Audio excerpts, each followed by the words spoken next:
Hey, this is Skeety. This is Dan. Hey, Gavin. Hey, Matt. We are the poor. We are the poor. G'day guys, how are you tonight? Fantastic. Thanks for joining us. So we're here to talk about your new album, High Price Deed, that comes out on February the 3rd, guys. So first of all, tell us a bit about the album musically and what you were going for with it. Play rock and roll really loud, hard, and heavy. Pretty good. Short and sweet. Would you like us to elaborate on that? I mean, it's like interviewing. We're just like, as you say in heavy, we want to fuck shit up.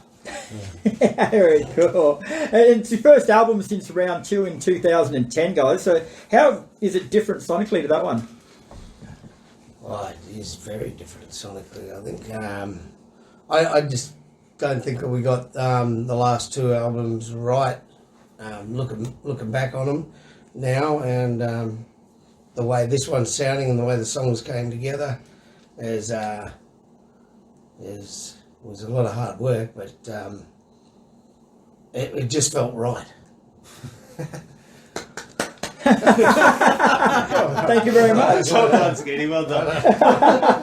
And to date, you've released the singles Payback's a Bitch, Lover, Cry Out, Let Me Go, and Take the World. So overall, would you say that they're a good sonic representation of the album as a whole? Yeah, but there's more surprises coming. They're all a little bit different, aren't they? Yeah, they're all a bit different they're all from got each their other. own little identity, but there's some more on there that'll surprise people as well. And we'll go into a bit more detail about that now then, guys, because I'm going to do something a bit different here. I'm going to run through the review I did for Heavy on the album, and you guys tell me if you agree or think I'm full of shit, all right? I know the answer's going to be full of shit for most of them. So we'll start off the first track, Payback's a Bitch. So I've said, Payback's a Bitch sees the poor in all of their anarchic glory with confronting lyrics and thundering drums just staring it across them, and is quite possibly their best song since Small Wine Waiter Please. Confronting lyrics, yes. We just say what everybody else won't, but they all believe in it. Mm-hmm. They just politically correct, and we're not. Because actually, this isn't a scripted one, but like with that song, it's a great song, and as you say, the lyrics are pretty confronting. That was the first song you released from the album. So did you give any thought at all to maybe it's too much? Like It was the first song that we wrote together with this lineup. Right. So we just sort of thought Pumped it out. That's the one we're going to release first, because that was the first one we wrote on the album. We actually demoed that before any others. As Yeah, well. and it just felt right, like through the process of doing it all and how the rest of the songs came together. It just felt that should be the first one for a number of reasons. Yeah, natural progression. Yeah. And it still had that edge and that carried on from previous stuff that the Poor had done. So And there was that. There was people out there that were saying you shouldn't be releasing that as a single. No one will touch it. And we went, well, let's release it as a single then. yeah, that's a good reason to release it. Fuck 'em. Right, next up is Lover, and I've said it is in stark contrast to the aggressive nature of Payback's a Bitch, and is instead a blues-driven and measured track with enough groove and swagger to appeal across the board. Yeah, it has. It's got all sorts of elements, really. And it has got that sleazy blues tone with that riff. I think that was the second kind of cab off the rank. You wrote with you, Dan. It's just, it was like that riff. You wrote that riff, and you came into that. And And it's also the Poor's tongue in cheek. You know, we've always had that little bit of tongue in cheek, like in our music and in our lyrics and everything, and that's kind of what love is about. You know, we're cheeky little bastards. And, you know, but like Payback's a Bitch is, you know, and there's the serious, hardcore side to us, and then we wanted to just come straight out with the cheeky side, you know, straight away. Yeah. which and then writing the music, I guess, for that is it had to have that sort of sleazy glam rocky sort of vibe, but not too glam at the same time. No. yeah, it just went that way. Yeah. Okay, then Hurricane. I said Hurricane flicks a switch of hard rock. It's almost pop rockish in parts, and I know they're going to hate me for saying that. Pop rock? Where do you Really? get that? When it starts, like, I can't think of the other song, but it starts the same as a pop rocky sort Let's of song. have a look at your playlist. See, I didn't exactly hate you for that comment, because I played in a pop rock band previously, so it's probably my fault. Not in a bad way. Not in a bad way, but I knew you weren't going to like me saying, but I'll think of the song that it does sound like, but it's like an old Adam and the Ants or something. Yeah, no, I get it. Yeah, I get it. I Like get an what old you're sort of saying. My Sexy Yeah. type thing.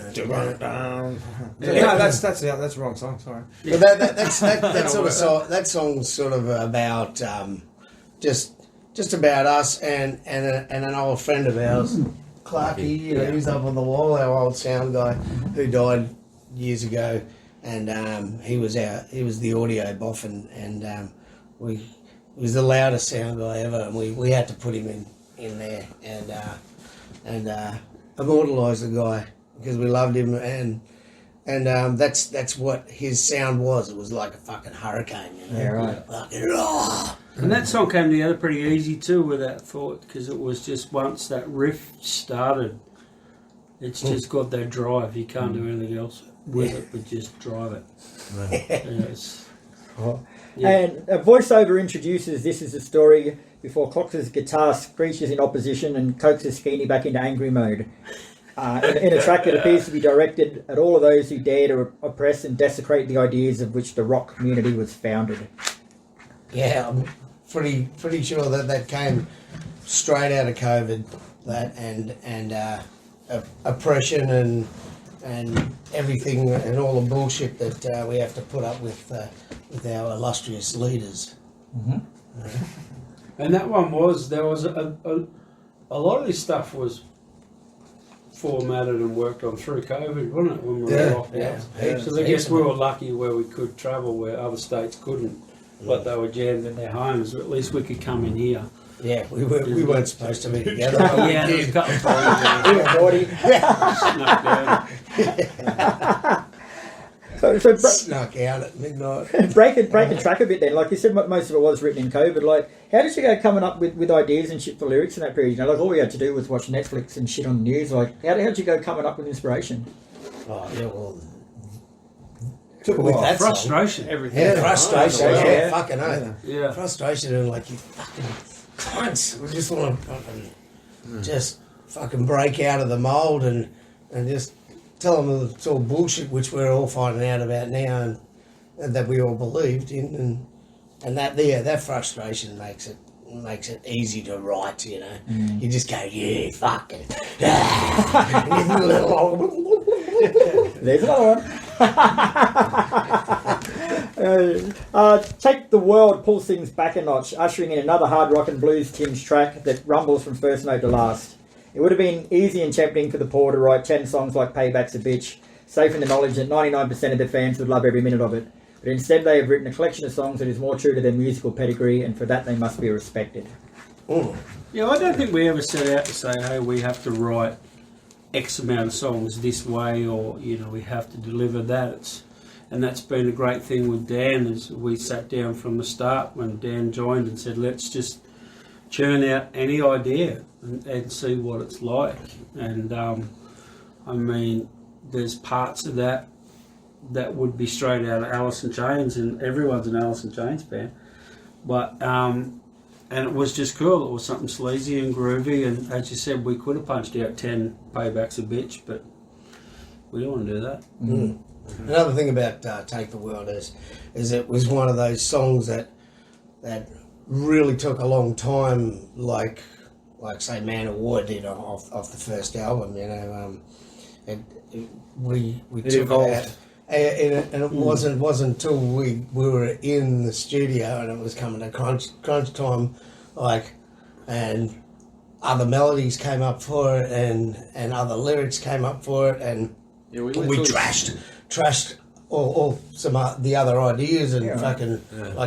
kind of rewrote it in the studio We all sat down together and wrote Yeah. the verse Yeah. together because we were just around pizza. in the process of still writing. So some things Yeah. completely changed once we got in the studio, and we just had to rework it. It was, yeah.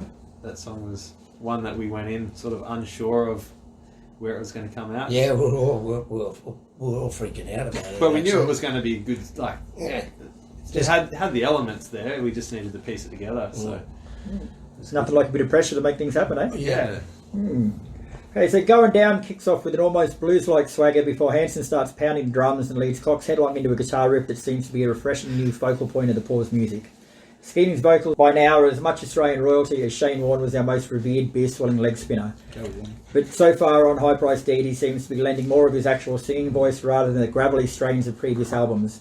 Don't worry, they're still there, but they are offset by a newfound maturity that suggests Skeening may have finally started supporting a decent football team. Get fucked, you cunt. You don't agree with that? You're not suggesting the Bombers, are you? For who else? Go Tigers. Anyway. Fucking Jay. That's in there Yeah, too. no, the boys really push when you get low and sing a lot lower on that, and that was the same with Take the World too. You know, I naturally just want to go and fucking sing high and scream and stuff like that, and yeah, there was a lot more on this album where I just kicked back a bit and let the backing vocals do some work and shit like that. It's all sort of what the song naturally required too. It was just for those things we went through that and sort of came out again when we recorded. Listening back to things, you go. That song's pretty much about so many dickheads you see that think they're fucking tougher than what they really are. They go around there with their fucking elbows out, and then you watch them get fucking a clip around the ear hole, and you're like, "Hello, dickhead." Fucking stupid cunt. Yeah, exactly. Cry Out changes tack again with an emotive underlying score that acts as the album's power ballad, because every album needs one, right? The band is reveling in their newfound groove as well, bringing things back before releasing the trigger with effortless ease. Did someone say a more mature sound? I know I wouldn't be game. There's a lot of pop sort of elements in that song, but there's a lot of changes as well. Like, we made it sound. For a ballad, it's pretty fucking heavy. Yeah, it is. And all those parts, and yeah, I just truly believe in all the lyrics in that song. You know, like friends and family, and that you got to look out for each other and your brothers and sisters and fucking all that sort of shit. But yeah. You sound like you're maturing with Angry Anderson. Yeah. Brothers and sisters. Well, we have. Exactly. Yeah. True. All right, this is for you, man. A groovy as fuck bassline intro to Lies promises something special, and the poor deliver. More blues based than most of the songs so far. It still has an unmistakable rock DNA that almost dares you not to move in time with the music. Well done, mate. You should do this for a job. I know, I'm doing all right, eh? I just can't read my own writing. Other than that, I'm doing fucking fine. That song came about the day of, was it Dusty? Oh yeah, that's right. Yeah. So Dusty Dusty came in, yeah. Dusty passed away, and then we came in From here. ZZ Top. Oh, really? ZZ Yeah. Top, and we came Yeah, in here and went, let's write a song that has that ZZ Top vibe, Yeah, right. that sort of, and we just sort of kicked into that. We didn't even really mean to. You just started playing that riff. Didn't you? Well, No, I'd been. Oh no, yeah, that's right. I You had came it. in with a riff, and That's when right. it died, I was playing at home, Yeah. and then I brought it in here. yeah, and that's right, that's I'd right. been listening to like Rainbow and Richie Blackmore as well at that time, so I kind of like blended the two together. That's right. That Well, was the thing. you showed me that over at your place, didn't you? Well, you were just sitting around fucking. Oh, I got it that early, yeah, right. Yeah. And then we sort of started. We started talking about the tour we did with ZZ Top and Rose Tattoo, and then just started talking about it, and then working on that groove, and away you went. Hey, it's got kind of a ZZ Top feel. The song's got nothing to do with Dusty or anything like that. It just, But, just sort it's of the spirit. kicked us into gear to write that, like to continue that sort of vibe. That Yeah, day. yeah. This sort of vibe and that bluesy feel. That I love a good shuffle, I've got to admit. I know it's wrong, breathes to life on the back of Skeeny's isolated vocals that I'm guessing is a song about some of his finer moments in life that he now feels the need to purge. Is that right? What Yeah. song? I know it's wrong. That's wrong. Yeah, that sort of came out of the isolation of COVID. That's as my well. favourite song. And Is it? and Yeah, and you know how we snuck around and we get away with things, and it's just the poor way. You know, I know it's wrong, but I don't care. You know, and that's pretty much Again, what everyone's, not a lot of people say it, they think it. Yeah. Cool. More Guitar introduces Love Shot, an older song by The Poor given new life on High Price Deed. This is classic The Poor, moments of ferocity mixed with lashings of subtlety and an overriding sense of contempt that smells and gyrates it through a fresh outlook that proves great music is timeless. Skeeny's fault, he had to play it. He hates that song, Yeah, doesn't he? loves it. He said that's where fucking you cunts. He was hanging to play that re-recorded. Yeah, That's my fault. Yeah, he wants to open And with Dan it. was fucking adamant, and I was like, "Fucking, I wouldn't even fucking play it." Yeah. And then it just got. Now it's on the album. I you just, have to- yeah, I know. And now we're playing it every fucking night. It was No, but it's just awesome. because It's you fucking. know, The thing is, it's awesome, and the boys are Yeah. right. You know. Yeah, it It's breaks great. the It's a setup. great It's song. got that such in the pocket groove, and it breaks it up. I think it sort of helps you connect with fans that have been there from the very start too, because that's Yeah, one of yeah. one of the early songs, and it sort of shows that you still give a fuck. Yeah, off the very first true. EP. I think it's funny, but it feels good playing it because, you know, when we first wrote it, Oh. it was one of the first handful of songs that we'd written. Yeah, And it was like punky and young. It had that young kid sort of like, Yeah. you know, like, You really don't like it, do you? well, look, Chris, Nah, put it this dude, way. yeah. He used to like it. There was a point when he liked it. I do like it now. Got you That's seen. Okay, Let Me Go kicks back more into a straight-out hard rock with a catchy opening that sees Skeeny telling all who will listen, "I am not your saviour." And this, in my opinion, perfectly captures the essence of High Price Deed. This album is a more rounded collaboration of the entire band, which elevates the tracks beyond the normal meat and potato style of Australian rock the Poor have gradually been cornered into.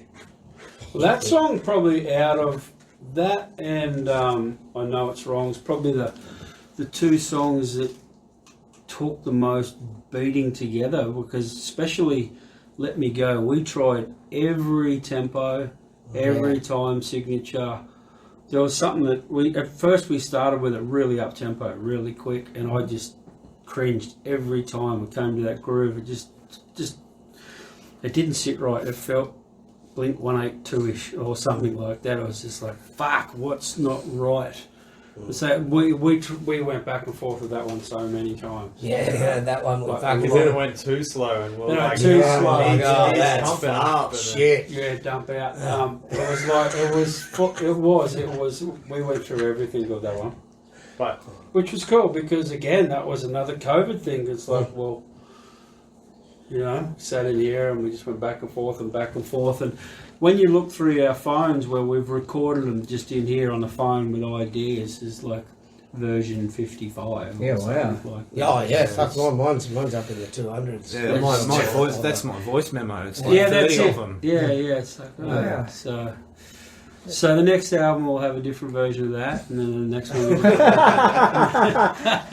So with a song like that, like, what stops you just going, fuck it, and throwing it into hard basket? Like, Well, there's a lot of them we we come back to, and you know what? I think over the years we had a really bad habit of shelving a song and then you just spend too much time and you get too close to it and too in the box with it. And then you forget about it. Then you forget about it. It might take someone to walk in and go, "Wow, that's cool. How come you haven't done anything of that?" But because you're so close to it. But I'd hate to think how many riffs are just sitting Oh, there's fucking hundreds that of were just shelved and haven't got back to or whatever. But even since There's I've hundred- joined, yeah, there's- since Yeah, Dan's even joined, since then, fucking- it's, I've got hundreds of them just on my phone of you just playing. Yeah. And I've just recorded and going, fucking hell. So I guess we just shot Fucking ourselves awesome. in the foot by saying that we'll have no problem releasing albums a lot quicker than what we did. Yeah, But it was a good thing where we actually worked through that, and it was good with Dan because he gave a fresh vibe on that instead of us being complacent and going, "Oh, we'll come back to that." Technology played a bit of a role in that too. Yeah. Being able to fucking have it on your phones and then just be able to go back. Oh, fucking, what was that? And Oh, there it share is. it, No, yeah. And, fuck. like, I recorded a demo for so we came in and recorded or demoed it first, and then Yeah. went Yeah. and listened to it for like a month or so, and then came back and went, That's "No, right. that's shit." Yeah. Wow. Yeah, we demoed everything. off the album, yeah. didn't This we? time we demoed everything. We recorded it, and I mixed it down, and then we just listened to them for a bit, made sure we're happy. And there was like 2 or 3 songs we recorded, demoed that we didn't decide on as well. I think Yeah. there's another one that. And that stuff of being able to just put it in a chat and go, hey, have a Oh, listen yeah, to yeah. this, do this, Yeah. rather than having to wait when you're in a room next together. You know, so it makes pre-production a lot easier, that's for sure. Shit, yeah. Okay, the softer acoustic tone of Too Long closes out High Price Deed, but contrary to my own popular opinion regarding ballads on a rock album, is a welcome and comforting finale that underlines the fact that this is an album from the poor and they don't ever want you to deliver the expected. That's part 1. That's that song. Oh, too. that's it. All right. Yeah. Tell us more. Well, you won't get that until you get the next album. Well, fucking, I'll be dead by the time the next album comes out. I'll be fucking okay with your strike record. Fuck, I remember interviewing you just before No, round we're 1, back. and you're like, yeah, well, we're going to like do about 8 rounds, and they're going to be coming out in consecutive years. We'll be up to round 10 by fucking 2020. I think I still got that recorded too Yeah, somewhere. it's a bad one. Oh no, Things have changed since then. COVID. Yeah. Stop Yeah. fucking around. We've all had our jabs, so we can fucking get our shit going and that now.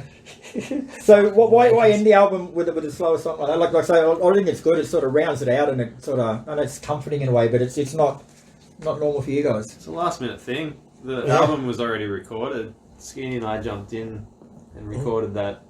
It was Late. just it's something that I had fucking just on acoustic. You used But to- I've got this whole fucking.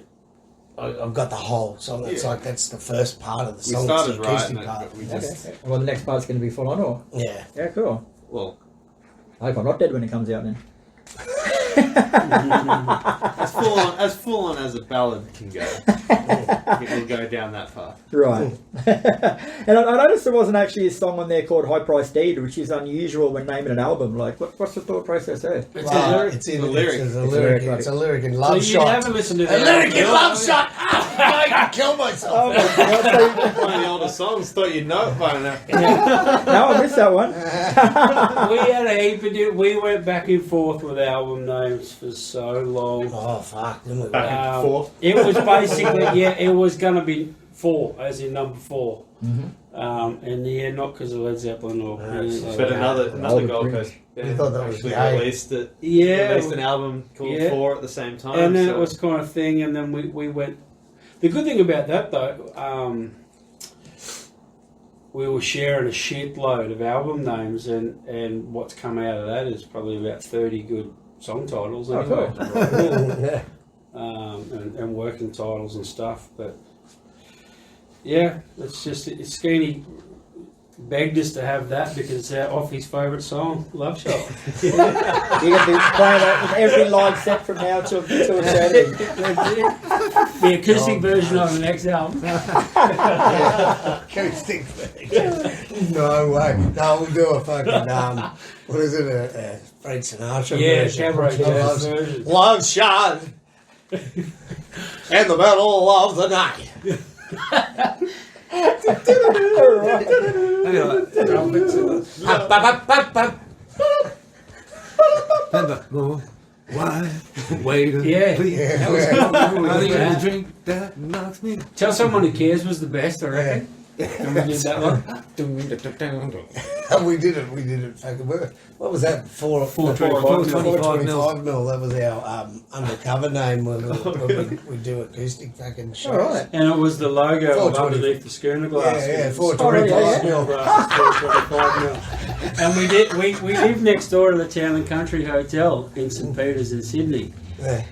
And they talked us in. They said, "There's some songs," and we just played for beer, and it was all acoustic stuff. And then we did we ended up just going straight into Frank Sinatra mode. We were just And we just, more wine, waiter, please. Oh, that was right. I need a drink that's gonna knock me off my feet. Oh, that's tell somebody. We were blind. It was fucked too, because when we went back to playing the songs. It was in our head. Yeah, I couldn't get it out. I was going, how's fucking more wine going? More wine. We should do it again. Fuck. We should rehash pour on the floor. Yeah. Is there any recordings from those days? Has anyone got any bootlegs? I think, No. I don't know. Now you're saying that, but is there really? No, I don't know. no. I think the guys, Fucking the funny, locals the who boys. drink in that pub wouldn't have even had a tape recorder. They wouldn't know how to They turn it wouldn't on. have even had teeth. No, half of them didn't have teeth. It was good. It was. There was some paperclip counters there. Yeah. They were all. Remember that night we come home from up the road, Newtown or something? We'd been out, and it was fucking 3 in the morning. Yeah. And these guys that ran the bar, they're all fucking like they were retired, and Old fucking- boxers and old fucking boxers shit. and shit, but real straight sort of. Well, you know, Nah. like yeah, looked like dad sort of thing. And what the fuck's going on as we're getting close to the pub? It's obviously shut. And they got fucking techno going. All these Yeah, old blokes, they were all got their there. fucking They got their shirts shirts on. off. Their shirts off. their Fucking shirts going off. on. Yeah. We're like knocked on the window. The We're in fuck's going on with you cunts? They're like, Yeah, like come in, shirts off. It was a Wednesday. It was a Wednesday night. That's Wednesday Shirts night. off Wednesday. And then it got re-tagged Wednesday nights with shirts off and everyone was sideways. Oh, shit, right. And any Right. chick that walked in had to have her fucking shirt off too. It was fucking classic. Yeah. Those were the days. Those are the good old days. Fucking COVID. Yeah, fucked everything, didn't it? Yeah. It's huge. Alright, so that's the end of the album, guys, but we've got a bit more to talk about. So you got a special one-off gig coming up on February the 18th at the Wallaby Hotel, so tell us a bit about that. Yes. At the Wallaby Hotel. Yeah, really. She's a blow out the cobwebs only sort of just before we album leave. launch, yeah, before we It's the leave. album launch, I tell you. Yeah, album, we've got the Gold Don't Coast forget to album mention launch. that. So in our hometown, first album launch, we wanted to be here, and it's the warm up, make sure that everything's right for Europe, and the fucking what is it? 3 days later after that, we're gone. Yeah, 3 days after that. yeah, we're gone. So then we got young lads Catalano. Yeah, they're good, eh? Oh, yeah. Catalano boys gonna be fucking cranking. Should we good? Yeah, and you mentioned you go 3 days later you're fucking off to Europe, so tell us about that tour. Yes, well, Hit Spain first, Yeah, we got. Yeah, I think wow. we got 6 or 7 Spain. shows in Spain. France, Belgium, Yeah, France, Germany. Belgium, and we got half a dozen shows in Germany. Back to some of the areas we just did with Rose Tattoo. Czech, Croatia, Switzerland, Austria. Germany. And it's kind of cool because, you know, like the last time we went over there was with the Tats, and we were playing their rooms and their crowd, so it'd be nice to see what happens when we... This is your headlining tour, this one. Yeah, and Yeah. it's a lot. You know, there's some different venues. There's some like little public bars that you just walk past, and so it's going to be a real strip back, Pub just rock. go for a pub rock, have fun. Pretty much the sort of rooms we're doing Yeah. on a run now, like on the runs we do now. So Yeah, so a lot of different stuff and some areas that you wouldn't dream of going to. So you know, Going to Croatia too. But lugging all our own gear and Slovakia. shit like that, Nice. like we did back in the day, like when we were cutting our teeth coming out of Darwin and shit. You know, it's kind of exciting. I'm gonna fucking hate it. Yeah, I can say after the second show, you're like, suck fuck balls. this. It's It's gonna not suck. fucking exciting to get out of that. So, it's gonna be suck freezing balls. fucking cold. But yeah, it's cold. gonna be fucking good. Oh yeah, and we're going from fucking 33 degrees here at the moment to fucking -10. You can keep that shit. Well and truly. I wanna see But what- hey, Picked a beautiful time of the year to go. Yeah, but the plan is to thing go. about it- The plan is to do this. Go back later in the year, and you know, get back 2 or 3 times a year. Yeah, right. Get to the areas because there's obviously parts of on this run that we aren't getting that we did last time. So you know, so Hopefully for get- Scandinavia, we're not getting up there, but we did last time. So we need to get back and UK. and do that area. Get some, UK. maybe get a couple of festivals under our belt over there too. So Yeah. If anyone's listening. if they're watching, and come and see us. So how long is that for? 6 weeks? 2 months? That's 5 weeks in total, I think it is, yeah. The 23rd of February to the 26th of March. Yeah, it's what 23 shows in 30 days, isn't it? Well, actually, 26 is when we get back, isn't it? Yeah. Oh, wow. And for people overseas that might be listening to this, where can they find out where you're playing and get tickets and shit? On our website, it's got all the events listed. And On our the Facebook So, and the Instagram and Bandcamp and all the other platforms that we're aligned with. and yeah, Or Teenage Head. Yeah. Teenage Head and Reckless Records. Yeah, they'll be able to find it all on there. Very cool. And in the meantime, if you want to catch the poor before they fuck off overseas, February the 18th at the Wallaby Hotel. There's only a handful of tickets left, so get your asses in there quick. And We just confirmed the first lot of shows for May for when we get back. okay, So so can you tell us about that? we'll be announcing soon. Where are we getting to? We're basically going to do a sunny coast, Adelaide, Melbourne, Sydney, Adelaide. Central Coast. So we're going to do just basically that little pocket first. Yep. And then a couple of months after that, we'll get to WA, North Queensland, hopefully down to Tassie. Is that going to be an album launch tour as well? Yeah. So the shows in May are basically the first sort of leg of the album tour, and then potentially some shows later in the year with the Tats, and a potential little surprise later in the year with an international act maybe. No, maybe. Oh well, yeah, we won't get into it yet. So there's a lot happening. Very good. All right, guys. Well, thanks for your time. High Price Deed is out February the 3rd, and she's a shit hot album, in case you couldn't tell. And see you around. Thank you very much. Thanks, Thank you very mate. much. Go Tigers. Go to Bombers. Go the Panthers. Go the Panthers. Go Para. Go Storm.